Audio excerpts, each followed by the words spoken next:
2023년은 윤석열 정부가 들어서고 예산을 편성한 첫 해입니다. 새로운 정부가 예산 및 정책을 짠 만큼 변화하는 제도도 많은데 65세 이상 고령층에 제공하는 각종 혜택 정보를 최신 버전으로 총정리했습니다. 첫 번째는 노인 일자리 확대입니다.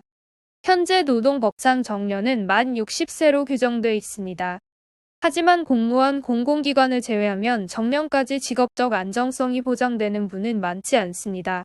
민간에선 퇴직 이후에는 공공 일자리를 찾아봐야 합니다. 공공 일자리는 정부의 공공형 일자리와 민간형 일자리 등이 있습니다. 정부에서는 올해 노인 일자리 수가 전년 대비 2만 9천 개 늘어날 거라고 발표했습니다. 예산도 720억 원 증가시켜 쓰레기 줍기나 잡초 뽑기 등 단순 노무를 줄이고 일자리의 질을 높였습니다. 60대는 고부가가치 고임금 일자리를 제공하고 70대 이상 저소득 노인에게는 공공형 일자리를 공급하는 방향입니다. 각 지자체 기관별 일자리 정보는 노인 일자리 여기 사이트에서 확인할 수 있습니다. 만 65세가 되면 가장 먼저 발급해야 할 카드가 지하철 무료 승차권입니다. 최근 노인 무임승차 관련한 사회적 논의가 활발해지면서 무임승차 연령 상향 이야기도 나오고 있는데요. 올해 기준으로는 만 65세 이상이면 발급이 가능합니다. 2023년에는 1958년생 분들이 생일이 지나면 바로 신청 가능합니다.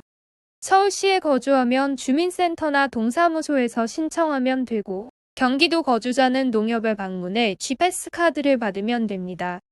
지하철 무임승차는 아는 분들이 많지만 버스는 돈을 내야 한다고 생각합니다. 하지만 지자체별로 버스 무임승차를 지원하는 곳이 늘고 있습니다. 충남시의 경우 만 75세 이상 노인의 시내 동어촌 버스 이용료를 무료화했습니다. 안양시의 경우 올해 10월부터 만 70세 이상 안양 시민을 대상으로 연간 16만 원의 버스비 지원금을 지급할 예정입니다. 또한 경기도와 대구시, 대전시는 만 70세 이상부터 버스 요금을 안 받는 내용의 법 개정을 올해 추진하고 있습니다. 다만 이 내용은 지하철 무임승차 연령도 만 65세에서 70세로 높이는 방향과 함께 이야기되고 있습니다. 윤석열 정부는 기초연금 40만 원을 추진하고 있는데 일단 올해는 월 32만 3,180원으로 전년 대비 5.1% 상승했습니다. 기초연금은 현재 소득 하위 70%만 받을 수 있습니다. 소득 상관없이 100% 다 지급해야 한다는 목소리도 있지만 현재로선 쉽지 않아 보입니다. 그 대신 올해부터 선정 기준액이 대폭 인상돼 단독가구 기준 월 소득 202만 원 이하면 기초연금 수급이 가능합니다. 전년도와 비교할 때 22만 원이나 늘었습니다. 부부가구의 경우 323만 2천 원 이하면 지급 대상입니다. 이 또한 35만 2천 원이나 인상됐습니다. 작년까지 기초연금 수급 대상이 아니었더라도 올해 꼭 다시 한번 신청 자격 대상에 포함되는지 주민센터에서 확인하시길 바랍니다. 기초연금 수급 대상자가 되면 월 통신비를 최대 11,000원 할인 받을 수 있습니다. 이 제도는 지난 2018년부터 시행되고 있습니다.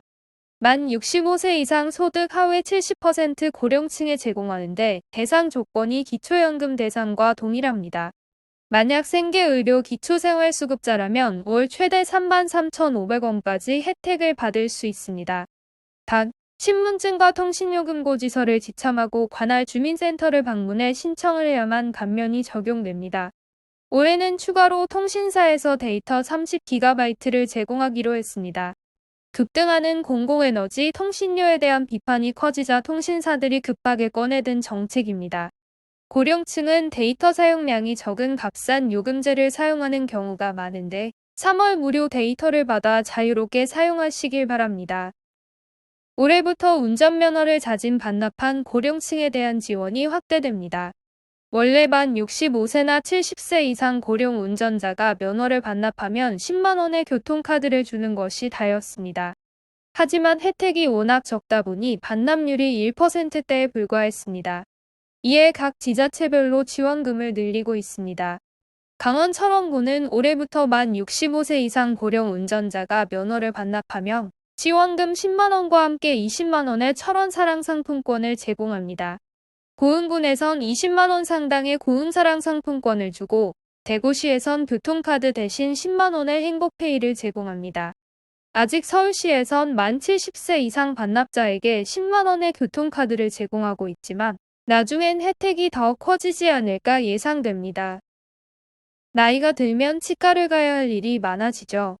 만 65세 이상이면 필리와 임플란트 치료 비용을 정부가 보조해줍니다. 차상위 계층이나 의료급여 수급자는 최대 95%까지 비용을 지원해줍니다.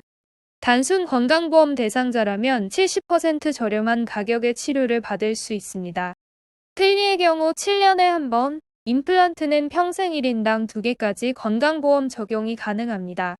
예를 들어 임플란트 시술을 받는데 한 개당 150만원이라면 2개까지 각 45만원의 시술이 가능합니다. 건강보험 혜택을 받으려면 시군구청에 등록 신청서를 제출하거나 국민건강보험공단 등에서 신청을 한 뒤 치료받으면 됩니다.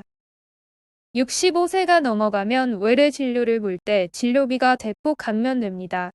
의원 이상 기관에서 진료를 받는데 비용이 15,000원 이하일 때는 1,500원만 부담하면 됩니다.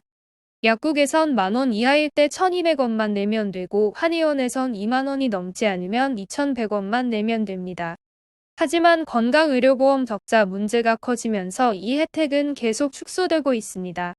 향후 외래 진료비 감면 혜택은 70세 이상으로 추진 예정이며 감면폭도 단계적으로 줄일 예정입니다. 치매의 경우 선별검사를 무료로 받을 수 있습니다. 고위험군으로 판명됐을 때 정밀검사는 건강보험이 적용되고 중증 치매 환자는 의료비를 10%만 부담하면 됩니다. 생계가 빠듯해 늦게까지 내 집 마련을 못한 저소득 고령층에게는 공공실버주택 입주 자격이 부여됩니다. 만 65세 이상 무주택자이면서 의료급여 수급자, 국가유공자, 생계급여 수급자 등이면 신청 자격이 부여됩니다. 최대 장점은 임대료인데 월 4만원 수준인 주택도 있습니다. 23년 2월 기준 공고 중인 영덕영의 공공실버주택의 경우 20평대 초반주택이 보증금 200만원, 월 42,000원에 사용 가능합니다. 고령층은 일정한 소득이 없기 때문에 이자 수익이 소중합니다.